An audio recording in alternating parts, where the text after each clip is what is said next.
जैसा आप देख सकते हैं कि मेरे हाथ में है यूनिस्टोन। कितने ही सालों से अगर वो पत्थर आपके गुर्दों में हो या पित्ते में, ग्लैडर के भी जहाँ पत्थर होता है ऑपरेशन से नहीं निकलता, लेकिन ये दवा खाने के बाद वो आपको जो यूरिन के जरिए जो है पूरा होकर निकल जाएगा। जहाँ बड़े बड़े ऑपरेशन फेल हो जाते वहां पर ये दवा काम करती है।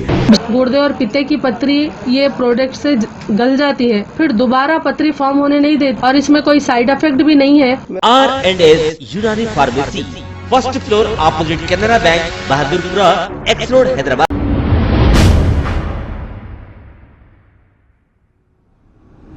अस्सलाम वालेकुम नाजरीन, मैं हूं मोहम्मद अब्दुल हकीम। आइए देखते हैं आज का ये खबरनामा।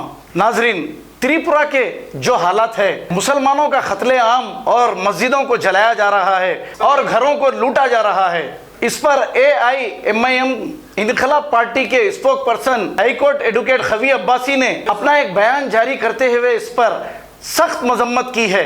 आइए देखते हैं ये रिपोर्ट। मैं Mohammad Abdul Khabi Abbasi high court advocate AIM Inquilab party spokesperson आप लोगों के बीच में मुखातिब कर रहा हूँ। जैसे कि आप लोग जानते हैं, पूरे हिंदुस्तान में आज फिरका परस्त जहन हो चुका है। खासतौर से त्रिपुरा में जो हालत हो रहे हैं मुसलमानों के कि अल्फाज नहीं है। वहाँ पे जो जेनोसाइड हो रहा है, मर्डर्स, रेप्स, आर्सन हो रहा है। वहाँ पर मोर देन 15 मसाजिद वेंडलाइज हो गए, मोर देन 4 मस्जिद शहीद हो गए और कई घर घुस के जैसे मुसलमानों को मार दिया जा रहा है। कोई पुरसाने हाल नहीं है। ये RSS के जो गुंडे लुच्चे जो अपने आप को जो है सो बहादुर समझते हैं, निहत्ते लोगों पे मॉब लिंचिंग कर रहे हैं। मैं पुकार के बोल रहा हूँ, मुसलमानों एक प्लेटफॉर्म पे आ जाओ। देखिए त्रिपुरा की हालत क्या है। आज वहाँ पर मस्जिदां शहीद कर दिए जा रहे, कोई मीडिया कवर नहीं करता, कोई गवर्नमेंट तवज्जो नहीं देती वहाँ पर।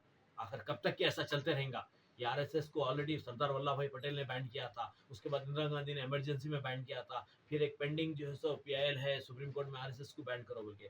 मैं सबसे अपील करता हूँ कि सब एक पिटीशन डालिए कि RSS को बैन किया जाए। प्रेसिडेंट ऑफ इंडिया को लेटर लिखिए। RSS को BJP का सपोर्ट लेकर जो सो RSS इतना गुंडाइज्म कर रही है कि बर्दाश्त के बाहर होता जा रहा है। मुसलमानों जागो, अभी नहीं तो कभी नहीं। आज त्रिपुरा में हो रहा, कल हैदराबाद में भी हो सकता है ऐसे हालात। तो आप लोग का काम है कि एक प्लेटफॉर्म पे आ जाइए आप और RSS के खिलाफ एक बड़ा तंजीम चलाइए। एक हाई कोर्ट्स में, सुप्रीम कोर्ट्स में इनके खिलाफ जो पिटीशन फाइल करिए। इसको लाइफ टाइम बैन करना चाहिए। ये नॉन गवर्नमेंटल ऑर्गेनाइजेशन है, ये टेररिस्ट ऑर्गेनाइजेशन है, वर्ल्ड की नंबर 1 टेररिस्ट ऑर्गेनाइजेशन बोल सकते हैं इसको। खुदा हाफिज। खबर है शहर की, खबर है गाँव की, खबर है सारी दुनिया की। 7H न्यूज पसंद आए तो लाइक कीजिए, शेयर कीजिए और सब्सक्राइब करना ना भूलें। 7H news.